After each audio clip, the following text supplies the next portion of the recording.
Vamos agora então para a mensagem. Eu quero te convidar a abrir a sua Bíblia no Evangelho de Lucas, capítulo 10, versículo 1. Hoje nós diz assim: Depois disso, o Senhor escolheu outros 72 discípulos e os enviou adiante, 2 a 2, às cidades e aos lugares que ele planejava visitar. Essas foram suas instruções: a colheita é grande, mas os trabalhadores são poucos. Orem ao Senhor da colheita, peçam que Ele envie mais trabalhadores para seus campos. Agora vão e lembre-se de que eu os envio, como cordeiros no meio de lobos. Não levem dinheiro algum, nem bolsa de viagem, nem um par de sandálias extras. E não se detenham para cumprimentar ninguém pelo caminho. Quando entrarem numa casa, digam primeiro que a paz de Deus esteja nesta casa. Se os que vivem ali forem gente de paz, a bênção permanecerá. Se não forem, a bênção voltará a vocês. Permaneçam naquela casa e comam e bebam o que lhes derem, pois quem trabalha merece seu salário. Não fiquem mudando de casa em casa. Quando entrarem numa casa e ela os receber bem, comam o que lhes oferecem. Curem os enfermos e digam-lhes: agora o reino de Deus chegou até vocês. Mas se uma cidade se recusar a recebê-los, saiam pelas ruas e digam: limpamos de nossos pés até o pó dessa cidade em sinal de reprovação. E saibam disso, o reino de Deus chegou. Eu lhes garanto que no dia do juízo até Sodoma será tratada com menos rigor que aquela cidade. Amém? O tema da mensagem essa noite é: distração atrapalha a missão. Distração atrapalha a missão. Jesus deu uma missão para 72 homens. Em algumas traduções fala a missão dos 70. Talvez arredondando, algumas traduções colocam como 70. Não importa se é 70 ou 72, mas foi um grupo considerável de homens que foram enviados numa missão, e eles foram de 2 em 2, e a missão que o Senhor Jesus tinha dado para eles é: entrem nas casas, entrem nos lugares aonde eu ainda irei, e vocês já vão preparar o terreno, preparar o ambiente, para que quando eu chegue, eu apenas complete a obra. Mas vocês já vão preparando, iniciando a obra relacionada ao reino de Deus. Quando vocês entrarem e alguém de paz receber vocês bem, então vocês fiquem ali naquela casa, curem os enfermos, expulsem os demônios, preguem, o reino dos céus está próximo. Então essa era a missão deles. E eu quero só te lembrar, a igreja do Senhor está aqui nessa noite? A igreja do Senhor está aqui nessa noite. Essa missão, meu irmão, ela começou aqui, mas ela não parou aqui, ela continua. E hoje nós temos essa missão de ir nas casas, de pregar o evangelho de todas as formas. E o evangelho, ele com certeza fala primeiramente sobre a salvação, sobre o reino de Deus, mas o evangelho também, ele traz cura, ele traz libertação, ele traz transformação na vida das pessoas. Foi maravilhoso poder estar na casa do irmão Mateus, mais uma vez, vou ter que citar ele. Fui visitá-lo e conheci o pai dele, a avó dele. Ele mora com o pai e com a avó, ambos estão afastados do caminho do Senhor, mas eles puderam testemunhar. O irmão Mateus, ele aceitou Jesus no dia da inauguração aqui desse salão. No dia da inauguração, quando foi feito o apelo, ele veio aqui na frente e entregou a sua vida para Jesus. E os próprios parentes que moram ali junto com ele, eles testificaram: olha, desde o dia em que ele começou a ir na igreja, esse rapaz é outro rapaz. Ele primeiro já tinha falado, assim: olha, antes eu vivia brigando, eu saía com os amigos, bebia e vivia uma vida completamente errada. Mas eu cortei as minhas amizades erradas. Eu que vivia brigando com meu pai, com a minha avó, agora ajudo. As brigas acabaram e eu quero ler a Bíblia, eu quero conhecer a Deus, e as músicas que ele ouvia foram trocadas, agora ouve louvor, quer adorar o Senhor. E aí surgiu a dúvida, será que ele está pronto para se batizar? Acabou de aceitar Jesus. A gente sabe que a maioria das igrejas, assim como eu também, passei por um teste, um período de curso que demorou um pouco até eu descer as águas do batismo. Existe aquele medo, aquele receio, não, a pessoa precisa ser experimentada, precisa ser testada, né? Precisa ter os frutos, as evidências de que nasceu de novo. E conforme ele foi relatando, e eu vi a confirmação dos próprios parentes, eu falei, olha, se tem um lugar que é difícil de ser crente, é dentro de casa, né? Porque na igreja, como o pastor Rafael sempre fala, na igreja todo mundo é santo, todo mundo é perfeito. Quando vem na igreja eu vejo todo mundo, só está faltando aquela, né? Aquela coroinha ali de anjo. Todo mundo tem cara de anjo, mas é em casa que a gente mostra quem a gente realmente é. E eu pude ali ver a confirmação, a testificação de pessoas que nem estão no caminho, mas falando, olha, eu vi mudança na vida dele. Eu vi mudança na vida dele. Sabe como é o nome disso, meu irmão? Regeneração, novo nascimento. Alguns pensam que é no batismo que a pessoa nasce de novo. Na verdade, meu irmão, quando a pessoa entrega a sua vida para Jesus, é nesse momento que ela nasce de novo. É nesse momento que o velho homem, a velha natureza com os velhos costumes morre. Não é no batismo que a velha natureza morre. O batismo é apenas o sepultamento, é o enterro. É apenas o enterro daquele que já morreu para o mundo e agora vive para Cristo. Então, é maravilhoso ver testemunhos como esse, e só acontecem testemunhos como esse porque nós estamos continuando a missão que começou com os 12, depois veio os 70 e foi crescendo e chegou até nós.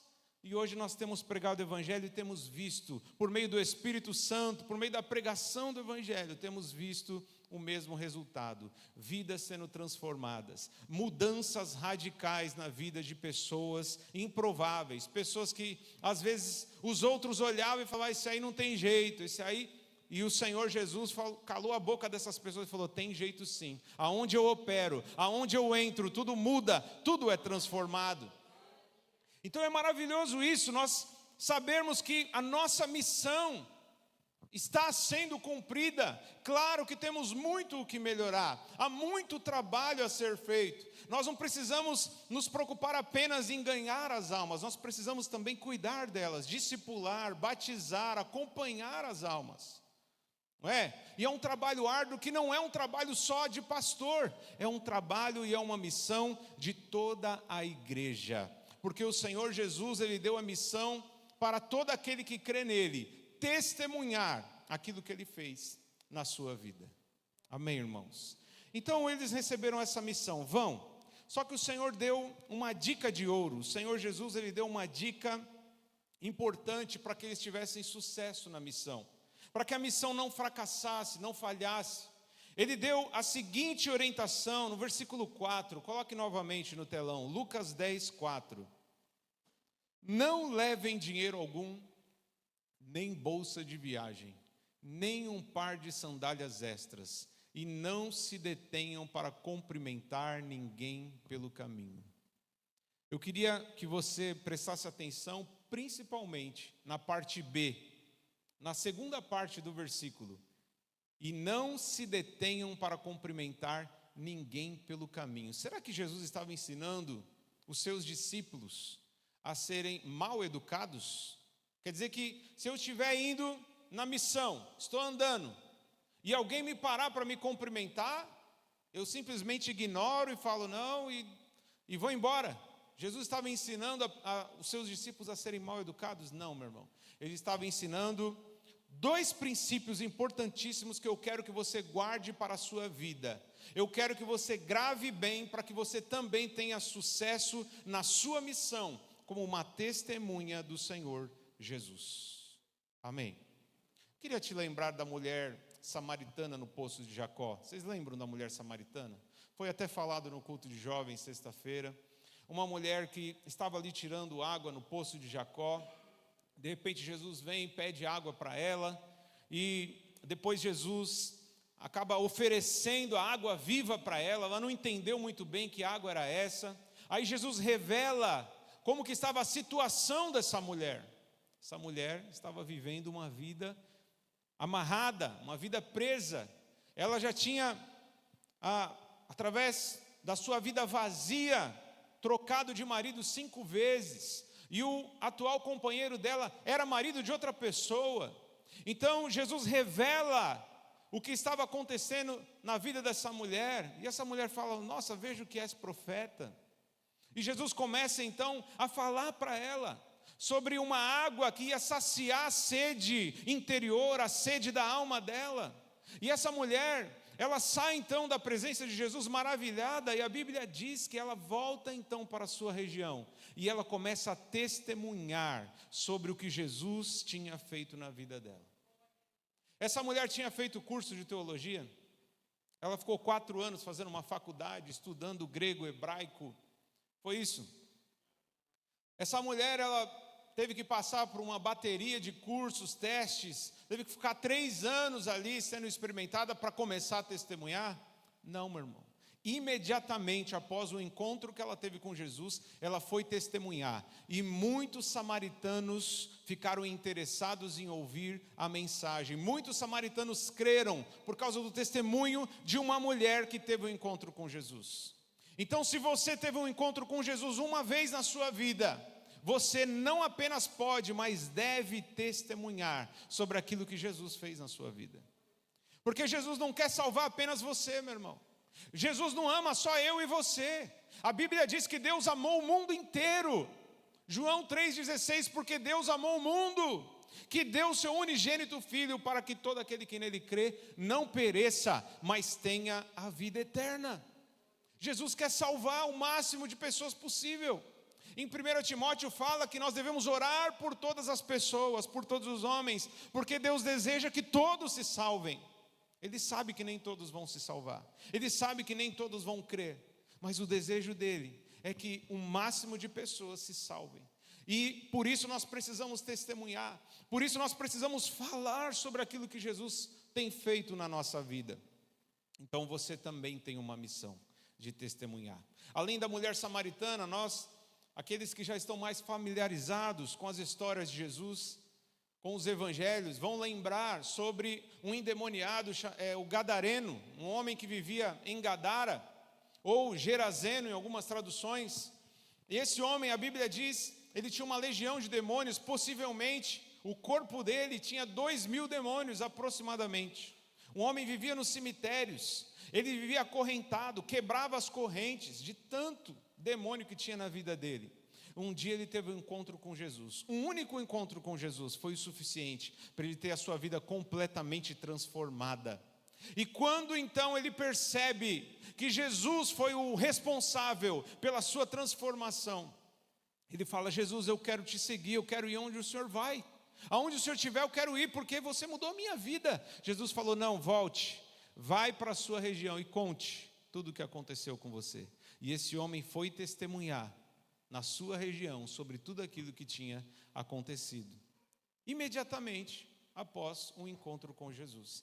Então, meu irmão, aqui eu tenho observado pessoas que não tiveram apenas uma vez uma experiência com a palavra de Deus, com Jesus, com o Espírito Santo. Eu sei que você já teve muitas e muitas experiências com Deus. Então isso é mais do que o suficiente para que você seja uma testemunha, para que você assuma a responsabilidade e a missão de testemunhar para outras vidas. Amém, irmãos? Tem aqui o irmão Dorival, a irmã Edna, que com pouco tempo também já tem testemunhado, já tem trazido, além de ser pescadores de peixe, eles estão se tornando pescadores de almas, né? Assim como tantos outros irmãos. Tantos irmãos que têm trabalhado, cada um no seu dom, cada um no seu talento, e muitos testemunhando. Eu tenho ficado cada vez mais feliz em ver os irmãos trazendo pessoas novas. Isso é maravilhoso, né? Trazer para os caminhos do Senhor é a nossa missão, mas para a gente ter sucesso nessa missão, meu irmão, nós precisamos seguir a regra de ouro, a dica que vale ouro do nosso Senhor Jesus. Não pare no meio do caminho Não se distraia, não perca o foco, não perca o seu objetivo. Tenha prioridade. Entenda, a missão que você tem de pregar o Evangelho deve ser a missão número 1 na sua vida. Deve ser a sua prioridade na sua lista de tarefas, na sua lista de coisas que você tem para fazer. Quantos têm contas para pagar? Diga amém. Quantos têm boletos e mais boletos? Diga glória a Deus. Amém. E muitos consideram os boletos e as contas como o número 1 das nossas preocupações, a nossa dedicação, todo o nosso trabalho. Às vezes ficamos até sem dormir, porque a nossa prioridade parece que é pagar conta, e as contas não acabam, é isso? Mas, meu irmão, antes de pagar conta, antes de boleto, antes de pensar e se preocupar com um filho, antes de se preocupar, meu irmão, até com o alimento que você tem para comer, você precisa entender, tem que se preocupar com as almas que estão se perdendo. Almas estão se perdendo e você precisa testemunhar, porque através do seu testemunho, da forma como você, às vezes você fala assim, eu não sei nem falar direito, eu não tenho estudo, eu não sei nem ler direito. Eu vi tantos testemunhos, meus irmãos, de pessoas que não sabiam ler. Inclusive a minha avó me contou, a minha avó já partiu para o Senhor, mas ela me contou que ela aprendeu a ler com a Bíblia. Ela não sabia ler, era analfabeta e aprendeu a ler com a Bíblia. E sei de muitos outros irmãos que aprenderam a ler usando a Bíblia, mas mesmo assim testemunharam. Eu sei de pessoas que na sua simplicidade testemunharam e ganharam almas para Jesus, resgataram vidas que estavam perdidas. Então, meu irmão, não subestime o poder de Deus. Eu não estou falando para você não se subestimar. É claro que nós somos limitados. A força não vem de nós, a capacidade não é nossa, não é que a gente nasceu já com essa capacidade, não, a nossa capacidade vem do Senhor, amém? É o Espírito Santo que convence as pessoas do pecado, é o Espírito Santo que mostra, abre o entendimento. Você precisa apenas dizer, Senhor, eis-me aqui, me usa, eu quero falar, eu quero testemunhar. Às vezes você pode dizer, eu tenho vergonha, eu sou uma pessoa tímida. Meu irmão, nós vemos homens na Bíblia usarem esse mesmo argumento. Eu não sei falar, te parece familiar? Eu não sei falar. O próprio Moisés, o homem que libertou o povo de Israel da escravidão no Egito, ele usou esse argumento, eu não sei falar. Então não saber falar não é desculpa para não testemunhar. Mesmo quem não sabe falar, o Senhor quer usar para ser uma testemunha e trazer salvação, e trazer cura, e trazer libertação, porque muitas e muitas vidas, eu tenho andado por aí, tenho visto muitas e muitas vidas que estão perdidas, que estão desesperadas, que estão sobrecarregadas, que já pensaram em abandonar tudo e tirar as suas próprias vidas. Por quê? Estão presas no Egito, estão presas em Satanás. E você tem aí, o testemunho dentro de você. Você tem o próprio Cristo. O Espírito Santo habita em você, meu irmão. Não é para que você venha para o culto, ouça uma palavra, ouça um louvor e volte para casa. Nossa, que louvor bonito que foi hoje. Nossa, que palavra abençoada. Não, meu irmão. Você tem o Espírito Santo para que você testemunhe, aonde você estiver. Testemunhe. Mas, volto a dizer, para ter sucesso, nós precisamos ter foco no objetivo, na missão e senso de prioridade. O reino de Deus precisa ser a nossa prioridade. Lá em Mateus capítulo 6, versículo 33, não foi isso que Jesus disse? Buscai em primeiro lugar o reino de Deus e a sua justiça. E todas as demais coisas, o contexto das demais coisas era o que comer, o que vestir, as coisas básicas necessárias para a sobrevivência, que é o que faz muita gente se preocupar, que é o que faz muita gente às vezes trabalhar, que nem um condenado muitas vezes, é o que faz muita gente ficar sem dormir, muitas vezes está preocupado com alimento, com roupa para vestir, com moradia, mas Jesus falou, não se preocupe com isso, isso não tem que ser a prioridade de vocês, busque em primeiro lugar o reino, a vontade do meu Pai, e tudo o que você necessita será acrescentado. Você crê, meu irmão? Você crê? Você crê que Deus, Ele fala a verdade? Amém? A Bíblia é a palavra de Deus?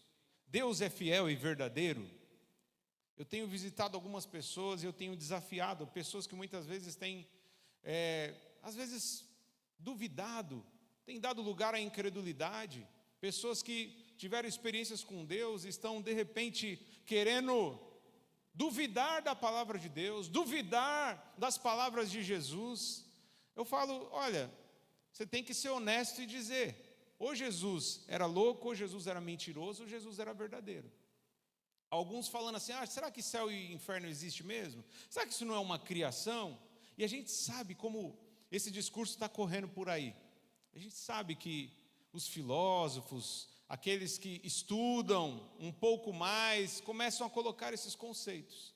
Eles não duvidam da ciência. Eles têm uma fé cega na ciência porque a ciência trabalha com fatos, trabalha com provas, é mesmo?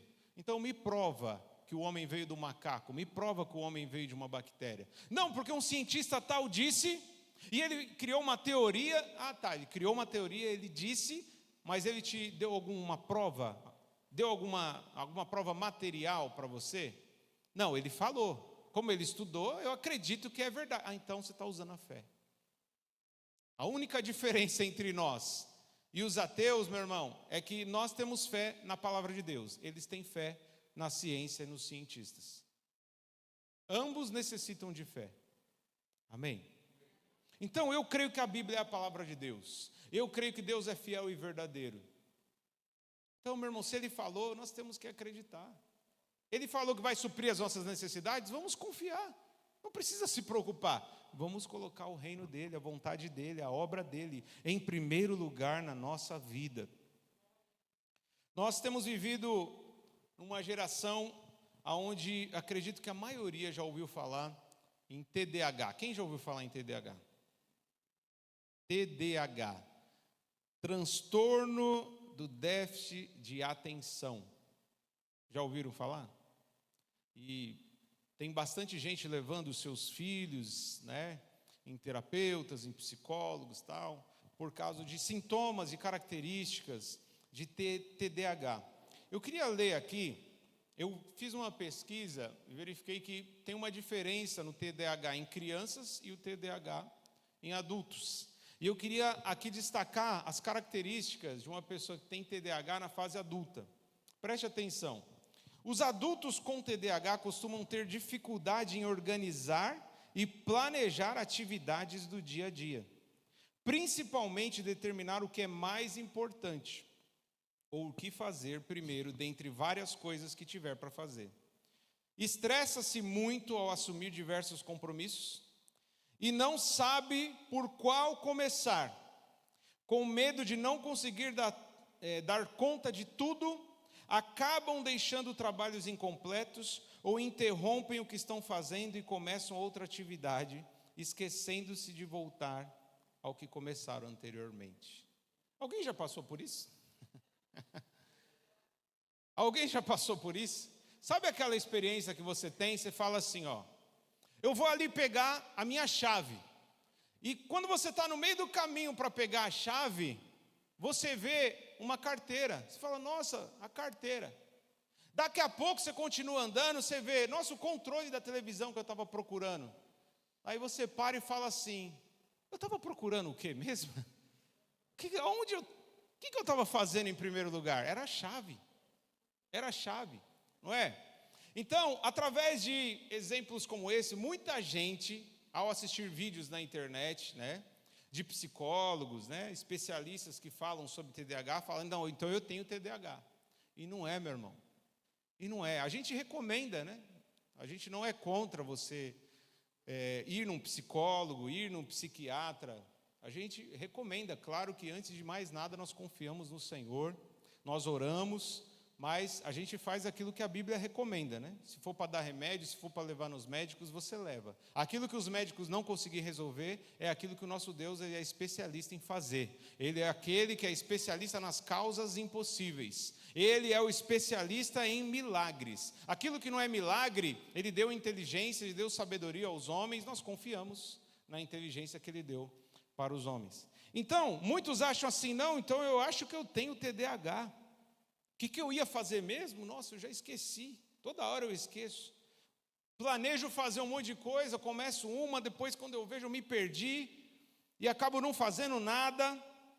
Ocorre que nem sempre isso é TDAH. Às vezes, sabe qual que é o problema, meu irmão? É o problema daquela dica de ouro que Jesus deu e que nós não temos seguido. Falta foco na missão, falta objetivo e falta prioridade. Amém? Preste atenção. Foco na missão, objetivo e prioridade. Você precisa estabelecer as prioridades. Aliás, você precisa, dentre uma lista de coisas importantes, você tem que entender o que é o mais importante.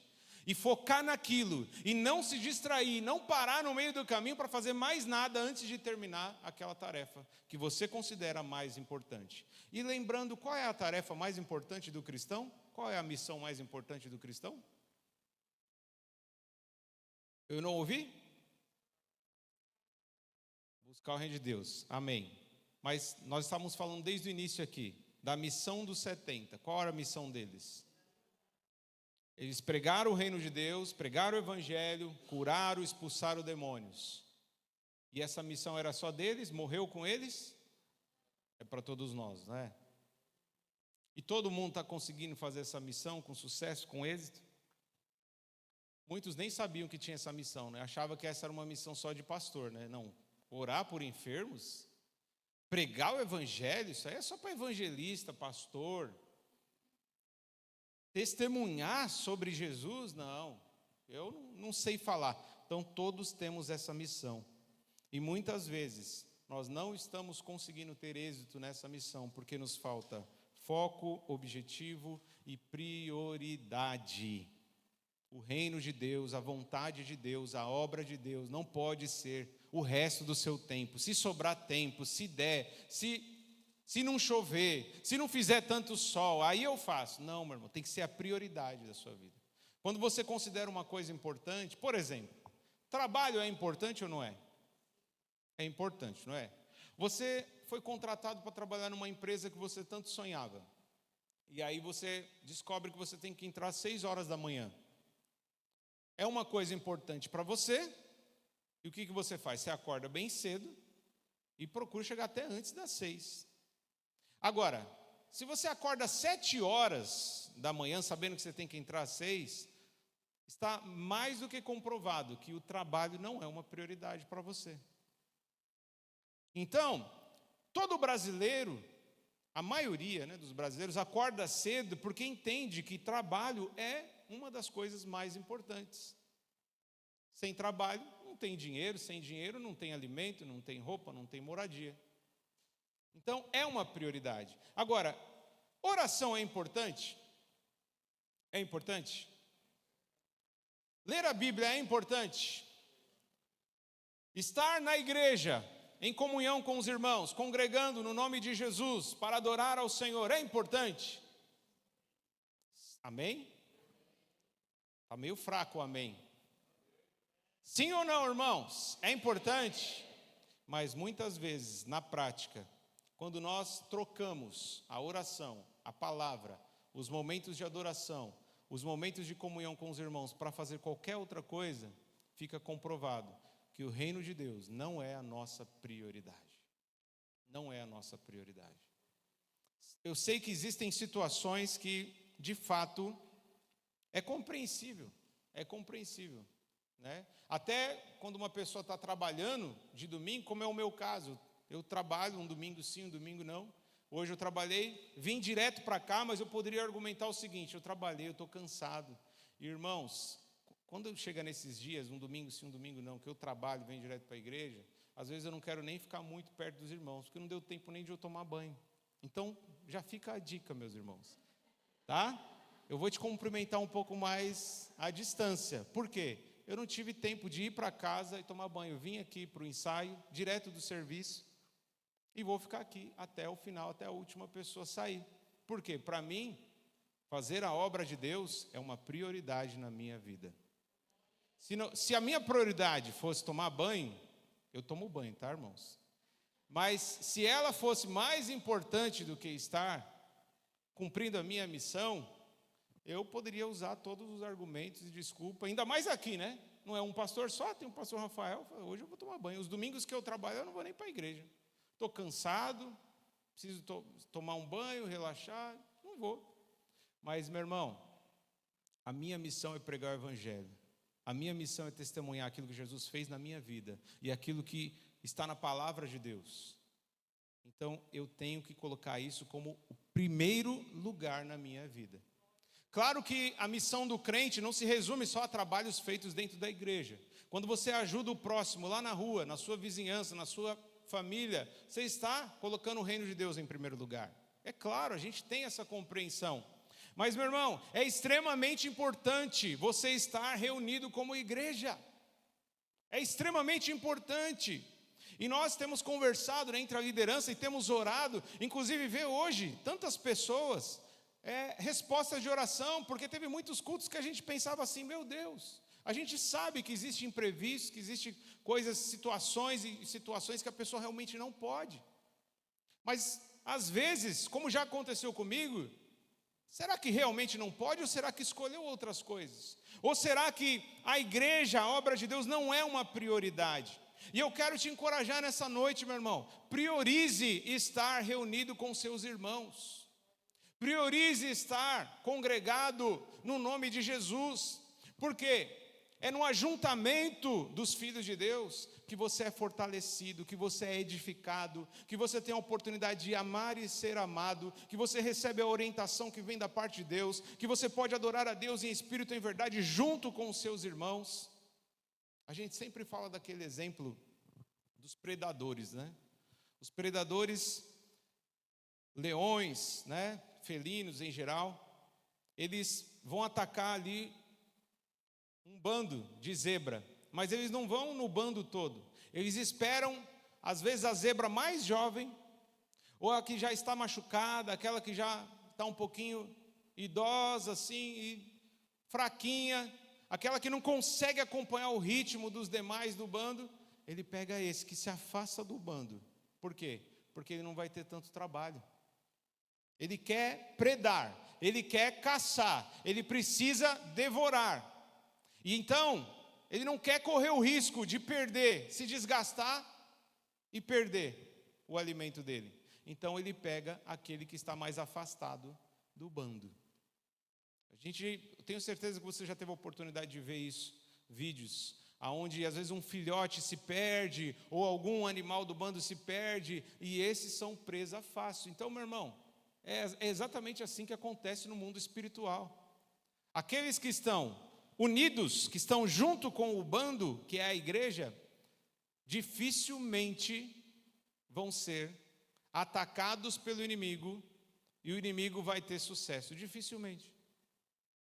Agora, aqueles que vão se afastando, vão, né, cada dia uma coisa, uma desculpa aqui, uma desculpa ali. Ah, não, hoje é porque está calor, hoje é porque choveu, hoje é porque eu estou com dor de cabeça. Ah, hoje é porque, sabe, eu tive que pescar, hoje é porque... Meu irmão, nada disso, a gente sempre tem falado aqui, lazer, entretenimento, passeio, pescaria, nada disso é pecado, nada disso é pecado. A gente sabe que os discípulos de Jesus faziam isso. O problema é quando qualquer uma dessas coisas são mais importantes do que o reino de Deus, a obra de Deus, a missão que Deus deu para você, que é a missão mais importante. Amém? Às vezes falta então foco, objetivo e prioridade. Muitas vezes nós escolhemos perder tempo com coisas que nos atrapalham. Sim ou não, irmão? Você já teve aquela sensação frustrante de falar assim, como eu pude perder tanto tempo com isso? Como eu pude perder tanto... Coisas que não agregam em nada, coisas que não ajudam em nada, não nos aproxima de Deus. Pode não ser pecado. Fala assim, não estou pecando. Mas também... talvez se encaixa uma daquelas coisas que o apóstolo Paulo diz, né? Tudo me é lícito, mas nem tudo me convém. Às vezes é permitido você fazer, mas será que convém? Será que vai te ajudar ou vai te atrapalhar na sua missão? Você tem uma missão. Você tem uma missão. Aleluia. Que é testemunhar. Então, às vezes a gente perde tanto tempo com coisas que nos atrapalham. No texto base, Jesus disse que não era para parar no meio do caminho, nem mesmo para cumprimentar as pessoas. De tão sério que era a missão, não pare no meio do caminho, nem para cumprimentar. Você sabe que soldados e atletas são orientados a manter o foco na missão, ter objetivo e rejeitar todo tipo de distração. Olha o que diz 2 Timóteo capítulo 2, versículo 4, na NVT mesmo. Acompanhe comigo no telão para a gente ganhar tempo. Depois você pode assistir esse vídeo no nosso canal do YouTube, comparar na sua própria Bíblia.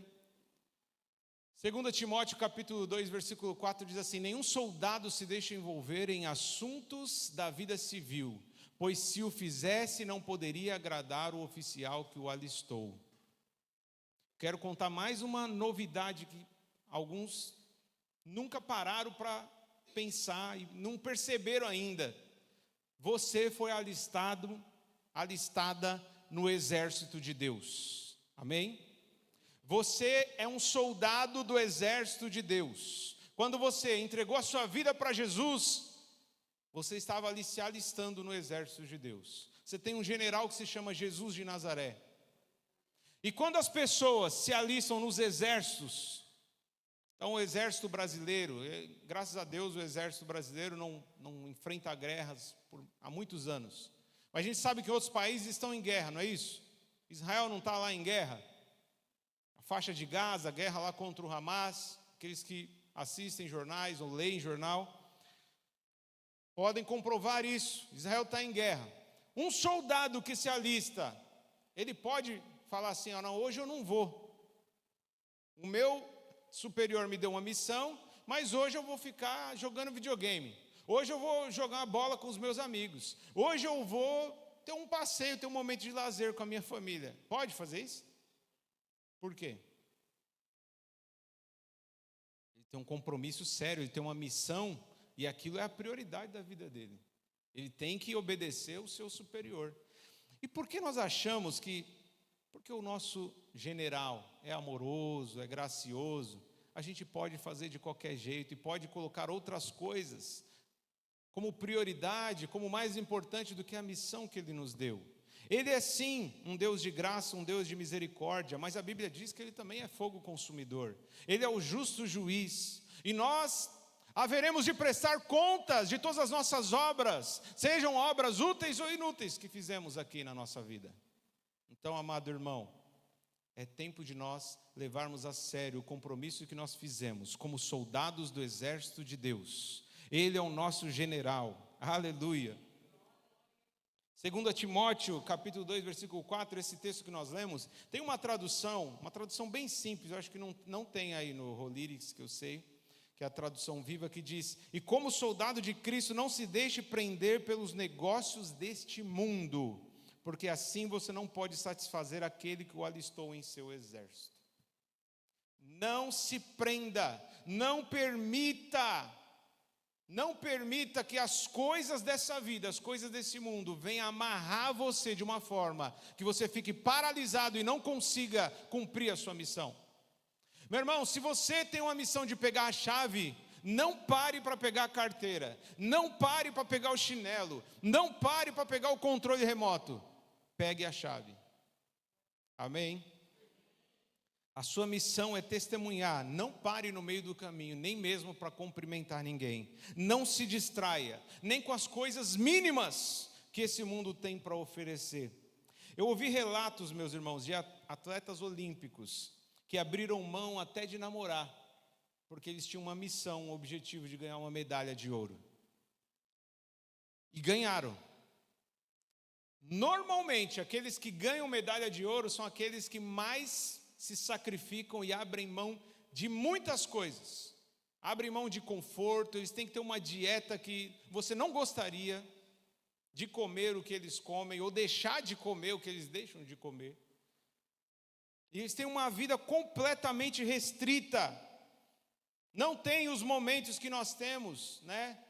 De ficar ali nas redes sociais, de ficar de bobeira, de ficar no entretenimento, pescando, jogando bola, nada disso. Porque eles têm um alvo, eles têm um objetivo, eles têm uma missão. Eles querem ganhar uma medalha de ouro.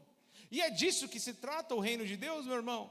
Nós estamos aqui lutando para ganhar uma medalha de ouro e guardar no nosso quarto e falar: olha, ganhei uma medalha de ouro. Tá, mas e aí? E se você morrer agora? O que essa medalha vai te dar? Nada. Não é? O que essa medalha vai te dar? É muito, eu não estou desvalorizando, não estou menosprezando os nossos atletas brasileiros. Eu fico muitas vezes admirado, né, com o esforço, com o talento, por representar o nosso país. Mas, meu irmão, nós temos coisas mais importantes.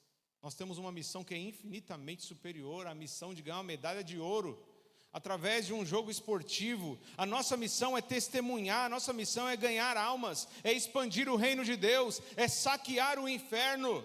A nossa missão é glorificar a Deus, obedecendo a Ele e a sua palavra. E para isso você tem que abrir mão de muitas coisas. Para isso você tem que deixar algumas coisas, porque precisa priorizar o reino de Deus. Quem lembra do conselho de Eliseu para o seu ajudante, seu servo Geazi? 2 Reis capítulo 4, versículo 29, na NVI. É muito parecido com o conselho que Jesus deu para os 70. Na missão que Jesus deu para os 70, de ir de casa em casa, pregar o reino de Deus, curar, libertar os cativos. Eliseu deu uma missão para o seu assistente, para o seu ajudante. Eliseu disse a Geazi: põe a capa por dentro do cinto, pegue o meu cajado e corra. Se você encontrar alguém, não o cumprimente. Continua. Se alguém o cumprimentar, não responda. Quando lá chegar, põe o meu cajado sobre o rosto do menino. Por quê? O profeta Eliseu ele foi usado pelo Senhor para que uma mulher estéril tivesse um filho. Esse filho nasceu, cresceu e de repente, um belo dia ele falou: pai, estou com dor de cabeça. Aí ele caiu, adoeceu e morreu. A mulher ficou revoltada. Ele falou: foi para isso que você foi usado, para que eu tivesse um filho? Para agora me dar essa tristeza de sepultar o meu próprio filho? Aí Eliseu então dá a missão para o seu servo, para o seu ajudante: vai lá e leva o meu cajado. Você vai pôr o meu cajado em cima do menino, na tentativa de ressuscitar o menino pelo poder de Deus. Mas qual foi a orientação que Eliseu deu para Geazi? Se você encontrar alguém, não cumprimente, não pare. Sabe quando você está atrasado, tem um monte de tarefa, tem um monte de coisa para fazer no dia, e você fala: eu preciso ir no mercado rapidinho. Só que você vai no mercado e encontra alguém, e aí começa a conversar, daqui a pouco você fala: meu Deus, eu perdi a hora, eu tinha que fazer um negócio. Não é? Porque, é claro, a gente tem que valorizar os relacionamentos, temos que ser educados com as pessoas. Mas quando se trata do reino de Deus, meu irmão, quando se trata da missão de pregar o evangelho, às vezes uma pessoa vai aparecer inocentemente, mas é uma armadilha, meu irmão. Quer apenas se distrair para tirar você do meio do caminho. Amém? Então nós temos que vigiar, prestar atenção à nossa volta. Você lembra quando Pedro viu Jesus andando sobre as águas? Ele estava no barco. Eles ficaram assustados, pensaram que era um fantasma.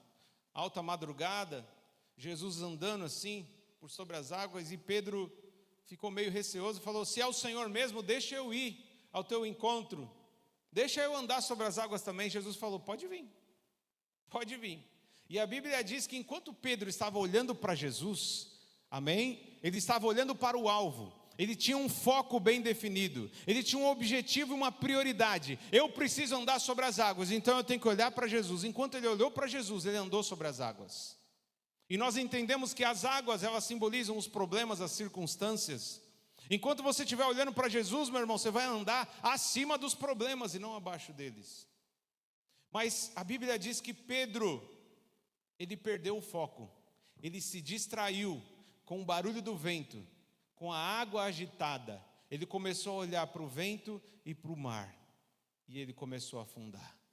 E é assim que tem acontecido na vida de muitos crentes. Muitos crentes têm naufragado. Às vezes tiveram experiências extraordinárias, semelhantes a Pedro andando sobre as águas. Viveram o sobrenatural, porque estavam olhando para Jesus com um foco, com um objetivo.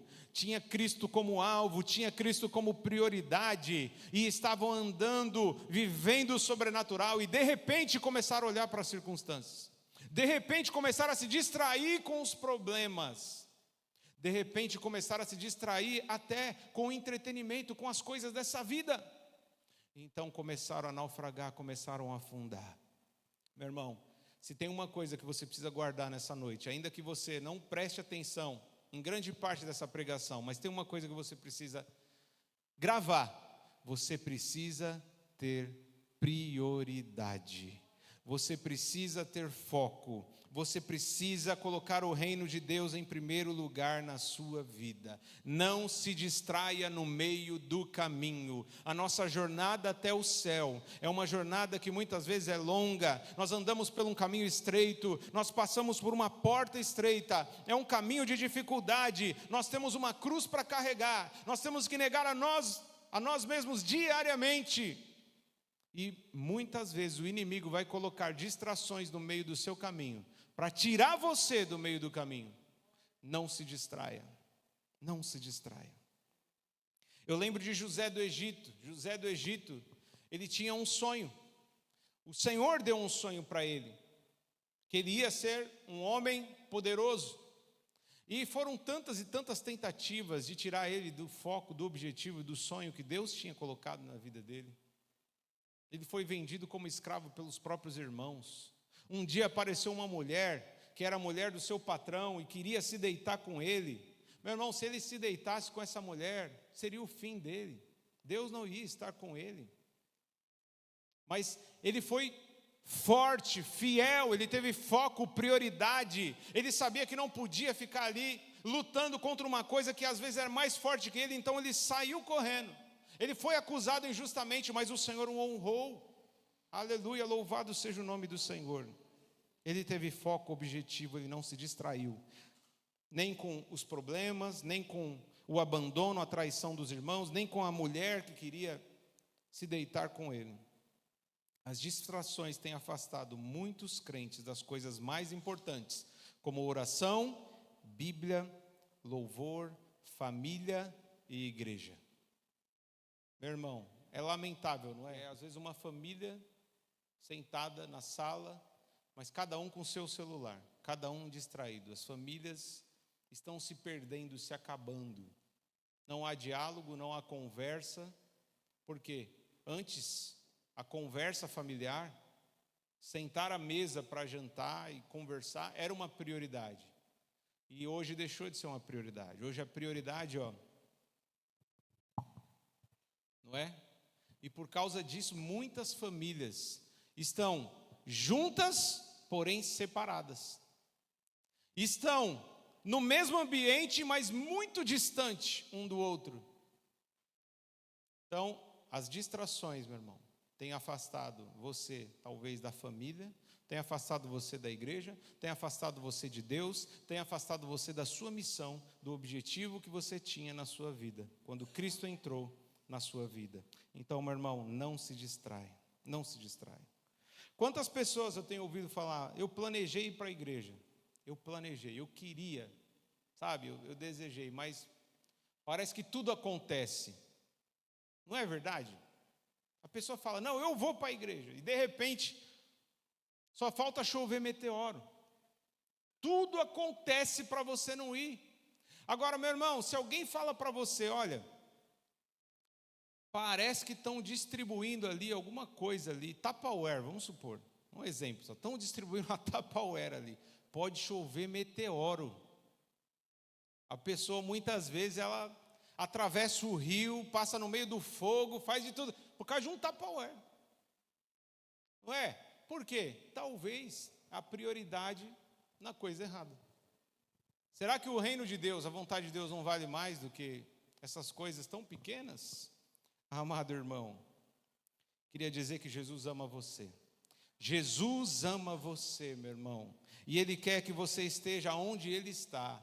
Jesus disse que iria voltar para o Pai, ia preparar uma morada para cada um de nós, e ia voltar para nos buscar e nos levar para onde Ele está. Mas o inimigo não quer que você esteja onde Jesus está.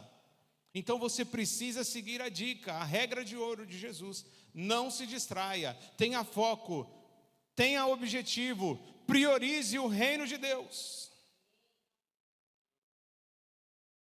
Sabe o que é mais sério, inclusive, de a gente perder a nossa missão? Tem alguns que por causa de distração vão perder a própria salvação.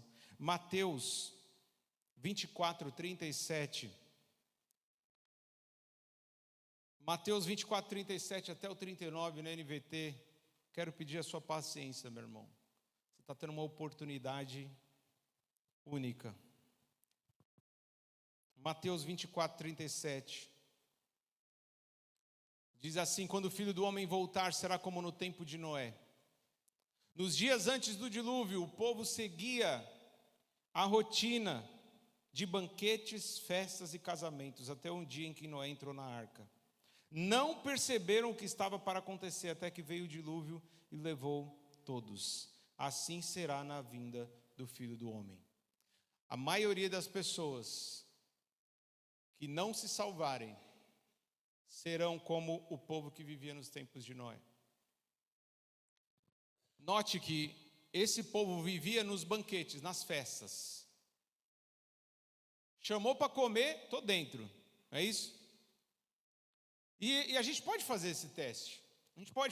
Se eu chamar você para um churrasco, eu tenho certeza, meu irmão, tenho certeza que você vai fazer de tudo para estar nesse churrasco. E ainda se você soubesse, vai ser carne de primeira, vai ser picanha contra filé. Eu vou falar assim, gente, é tudo pago. Se eu anunciar isso nas redes sociais, o que vocês acham, meu irmão, que acontece? Vem 2 pessoas, né? Vem 2, 3 pessoas. Se eu fizer um churrasco de graça.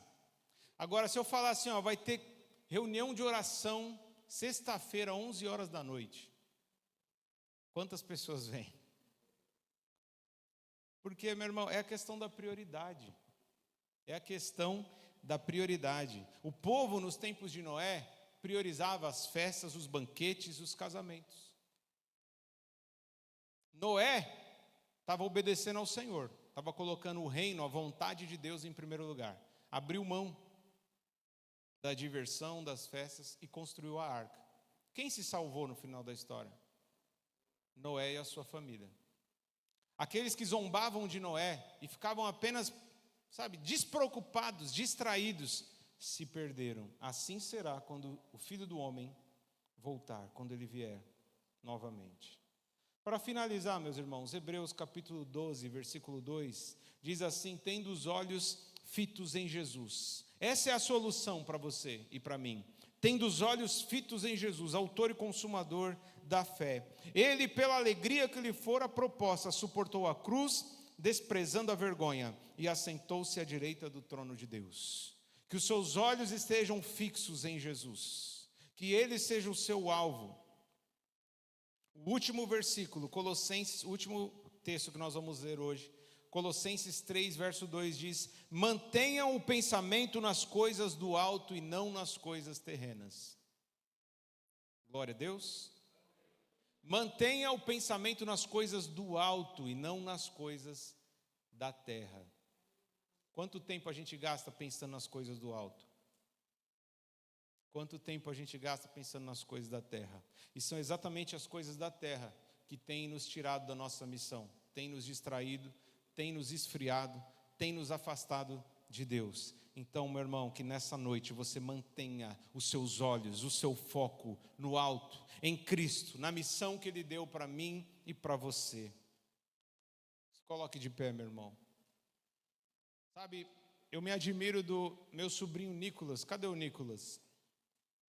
Meu sobrinho Nicolas, ele muitas vezes participou de festas, viu pessoas comendo hambúrguer, pizza e um monte de coisa, e ele, na idade mais difícil, ele simplesmente falou assim: eu não vou comer. E era uma das coisas que você mais gostava, sim ou não, Nicolas? Uma das coisas que ele mais gostava. Pizza, hambúrguer. E ele simplesmente colocou esse objetivo, esse alvo. Ele colocou isso como prioridade. Se eu continuar comendo essas porcarias, eu vou morrer. Se eu continuar comendo essas porcarias, eu vou. E ele simplesmente colocou esse alvo, e muitos colocaram distrações na frente dele, não propositalmente, né? Naturalmente vieram ali distrações para ele. Tem certeza que você não vai comer? Só um pedacinho de pizza, só um pedacinho de hambúrguer. Não vou. E já faz muito tempo, e aí está o resultado, né? Na vida dele. Meus irmãos, o apóstolo Paulo, ele fala que o exercício físico é uma coisa boa, mas o exercício na piedade é melhor ainda. Amém? O mesmo foco e objetivo que nós temos muitas vezes, quando fazemos uma dieta, quando queremos muitas vezes fazer academia, ele tem que ser igual ou mais em relação às coisas de Deus. Por quê? Jesus está voltando, meu irmão. Para quem já morreu, Jesus já voltou. Tem muita gente indo, sabe, as pessoas estão indo de passos largos para o inferno. Então nós precisamos nos atentar para isso. Jesus quer salvar vidas.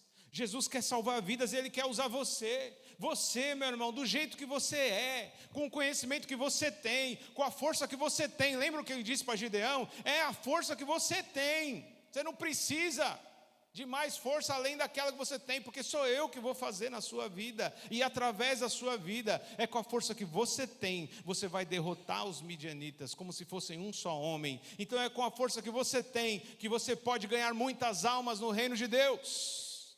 Aleluia. Feche seus olhos, levante suas mãos. Mais perto do monte, mais perto da face, me espanto com o peso da tua glória. Mais perto da glória, é mais perto da morte. O medo quer me parar, então me tira do medo que me faz